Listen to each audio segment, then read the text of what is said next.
I do not usually record video. I don't like being on video, and I probably never will enjoy being on video. But I just finished watching a podcast from A16Z where Eric Torenberg was interviewing Noah Smith and Dwarkesh Patel. And I absolutely fucking hated that episode.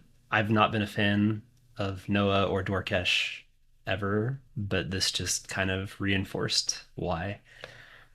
Oh my god, I don't even know where to start. Uh, I think my biggest frustration in the whole thing was just Dwarkesh's non-stop stream of thought that so clearly indicated he knows how to parrot what other people have said, but has not deeply thought through the things that he's talking about.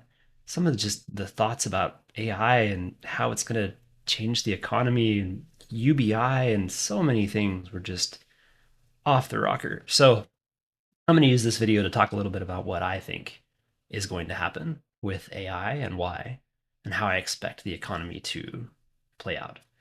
First and foremost, I think anybody who's paid any attention would acknowledge that AI is by far the fastest growing, fastest advancing technology that humanity has ever produced.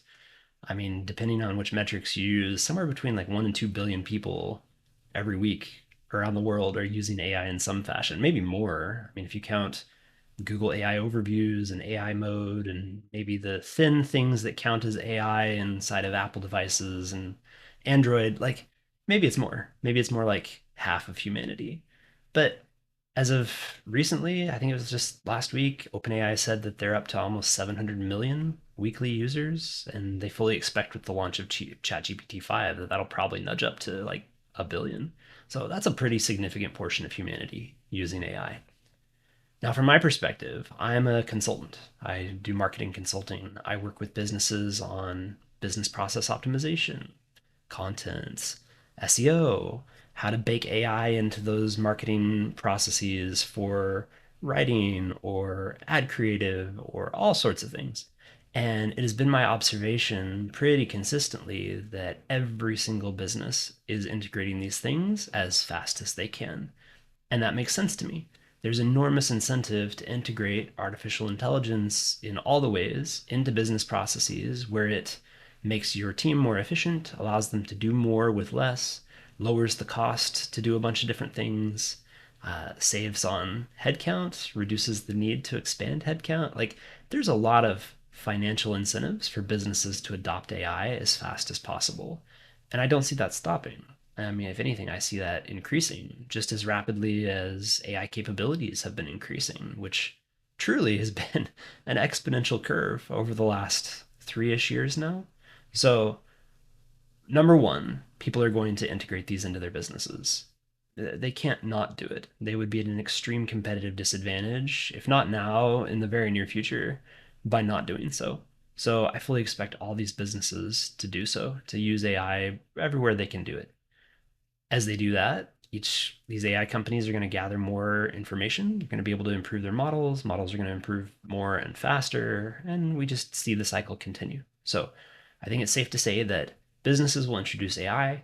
AI will do more and more of the workload, especially as it gets more and more capable, as it will continue to do so.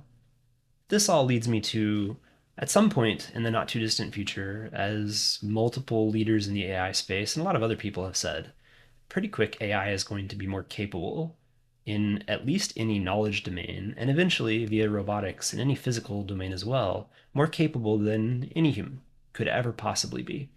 And this makes perfect sense to me. I mean, AI is able to draw from a much larger pool of memory and knowledge.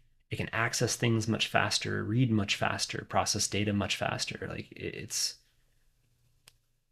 the equivalent of like a human speed super intelligence. It's not a super intelligence, but it is a rapidly approaching human level capability in many domains, but vastly faster than any human can be. So that in and of itself is huge. Now, what does this mean for work?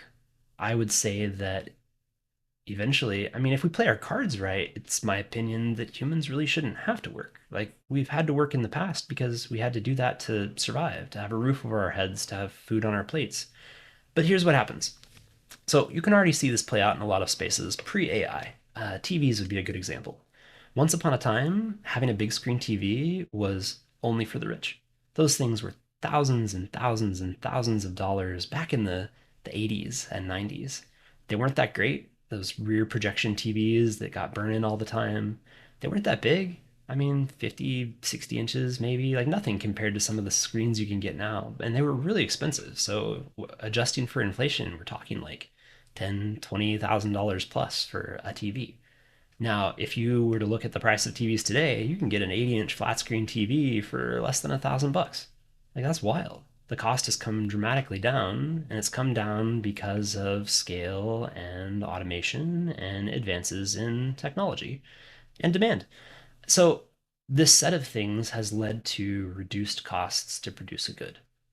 Now, there's still a lot more room to reduce those costs because every step of the way, from getting raw material out of the ground all the way through the manufacturing process, the distribution process, the retail process, wholesale, like there are people all up and down the supply chain who have to take their cut.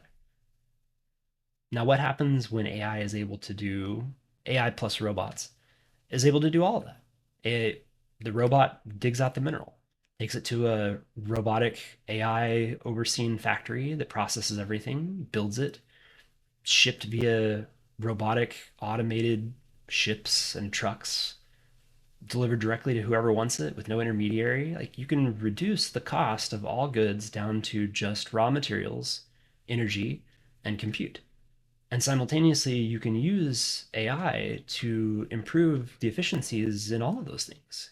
More efficient extraction of raw materials, more efficient recycling of raw materials, more efficient production of energy, advances in energy technology, tons of things, new manufacturing processes, less waste, more efficient, fewer components, longer lasting products. Like there's so many things. There are a ton of decisions that are made today in manufacturing that are like planned obsolescence. They're products that are made, they're not designed to last forever. No buy it for life. But it could be. You could buy one product for life. And maybe it could be upgraded over time without ever having to leave your house by robots and AI. But the point being, you can use these very tools that are going to be much smarter and more capable than a human. You can use them to drive down the cost of goods, and you can do this everywhere. So again, if we play our cards right, what we should do is use AI and robots to drive the cost of goods effectively to zero. So rather than being concerned about people being out of work and concerned about how people have money and concerned about how people are going to buy things, what we should do is look at things like energy and compute and the tools of automation as a commons, use those very deliberately to drive the cost of goods down to next to nothing, which is going to happen anyway. As people adopt these tools in their own businesses and lower their costs, they're going to be able to provide things at a more cost effective level. They're going to be able to beat out their competition on price, so they'll do it. And even lowering their prices to be more competitive because of the AI, their margins are going to be better. So maybe initially they even make the same or even a higher profit margin, all while lowering the cost. But then everybody else is going to do the same. And so you get a cycle. Automation improves efficiency. You're able to reduce costs and still make as much profit margin. And then again and again and again as people adopt it and the technology improves. And so over time, these businesses have no choice but to shrink in terms of total revenue in order to keep playing the game, right up into the point where, again, hopefully, AI, robots automate it and then take the price down effectively to zero. This is possible. This isn't even that much of a stretch. This is something that could probably be done within the decade, like within this decade, not a decade. So, not that hard, entirely possible. And the argument that, oh, the rich will never allow it, they're just going to hoard the goods, everybody else will have nothing.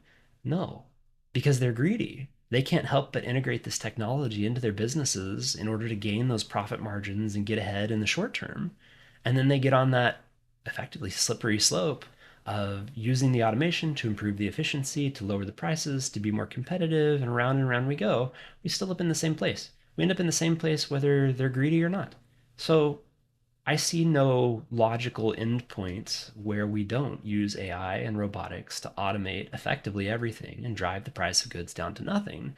So that UBI is really more like an allotment of energy and compute and raw resources. So maybe the cost to make a house is a couple $100 worth of goods and energy and compute. Bunch of robots go work for a day and bam, you have a house. Now, there's still the argument for stuff like land. Land is limited. Some things are probably going to have to be more efficiently distributed.